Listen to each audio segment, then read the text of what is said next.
Super excited to get into game week.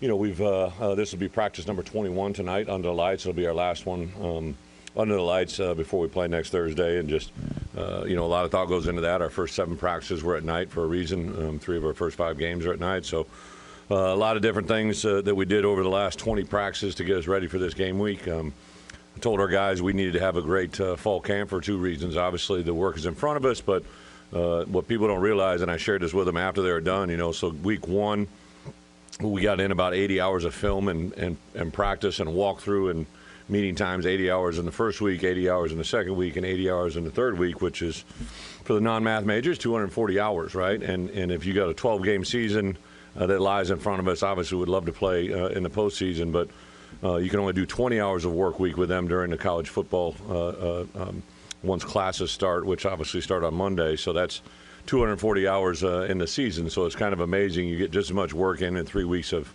camp as you do during the course of the fall. So there was critical work that got done. Really excited about that. I'm excited about my staff, support staff, everything from the way our guys are equipped to the way that they're nutritionally taken care of, the way they're medically taken care of. Josh has afforded us the opportunities of that. The world that we're in right now with the ability for analysts and quality control coaches to be on the field with us, I think that has really improved the quality of practice and the look team and the way we can basically function. Also, a byproduct of that is, kids are just much more accessible to our coaches just because of pure numbers, right? They go by and see some of our assistant coaches, the GAs and quality control coaches. Those are having some meetings with our guys, right, that they can kind of have one-offs and better equipped to learn specifically, especially new guys. We have 45 guys that have never been through a fall game with us, right, have never been through a University of Illinois football game. The good news is we have a lot of guys in our building, guys like J.C. Davis, guys Melvin Priestley, Zachary Franklin, on the defensive side of the ball, Briggs, Terrence Brooks, guys that have played a lot of really good football at colleges other than here, but they've been in multi-game starts. So I think that part has been exciting to see their breath, right? Also here at the end, I've opened it up for some of our guys to stand up and talk in front of the team and to hear the character, the demeanor, the personalities that we have in that room, and the journeys they've had is really cool. So to jump into Eastern Illinois, have great respect for Chris, and I know Barry shared his story when this came up, that they were going to be on our schedule. Barry expressed to me, and then the history they've shared. So a lot of respect for what he's done. First year, obviously, was some bumps in the road, and then last year to be an 8-3 team that, in realistic, I don't know, never been in FCS, but should have been a playoff team, very, very capable offense, defense, special teams. They have multiple players back. Their whole roster is, when you look at their 2 deep or projected 2 deep on offense, defense, and even in the kicking game, it's all juniors and seniors, guys that have been junior and seniors in their program, but also guys that have transferred in. So a tall task for us to have, but excited to get out here in Memorial Stadium and be a part of it. So with that, I'll open up for questions. Coach, you mentioned FCS to your guys. Do they talk about that at all or not? We do, just because of this would be their on their schedule, the marquee game of the year, right? I think you're always going to get a opponent's best every week. I think it's just go, but I think especially for them, Eastern Illinois, a lot of kids on their roster from Illinois. They have a kid on their roster that his dad and I were friends since high school, right? So there's like a lot of these stories. There'll be guys on this team that have people they played with in high school. I think that proximity is good, but we kind of always say respect all, fear none, right? And the message from me as a head coach is the same as we're playing Eastern Illinois, and it will be the same against Kansas, right? You got to learn to play your opponent, but who is your opponent, right? So we're going to look specifically at, we're playing Eastern Illinois, we're against Eastern Illinois' offense, but who is the right guard, who is the left guard? That doesn't change really matter, independent of who we play. Any update on? What's that? Where are you guys at from an injury standpoint? Injury standpoint? As of right now, James Cruz got cleared 2 days ago, so I think he was ready to burn his green jersey. To have 2 Cruz brothers limited in practice is not healthy for anybody. But both James and Josh are back cleared, 100% to go. Josh had limited practice last week, but he's full go for this afternoon or this evening's practice. I know he's excited about that. On the offensive line, everybody's back. On the wide receiver, there isn't any issues. Nobody will be limited from contact or from the scrimmage participation. really the only guys projected to be out that would have played in the game, right, would be the two guys with ACLs, Cole Rusk and Mason Moraga. But other than that, yeah, we're 100%. Bret, you get 3 or 4 weeks with these guys. It's kind of an open-ended question you can take anywhere. But what did you learn about your team that you didn't know about them before training? Yeah, it's a really good question. I think in camp you learn a lot, right? And first off, voices, right? When I'm out at practice, I usually script on my sheet where I want to go for practice, and a lot of that is obviously I want to watch things, but a lot of times I want to hear things, right? So I think that's a very important point. I think a head coach, you probably recognize it more than others, but if a team that talks well and communicates before the snap and after the snap, usually plays very well.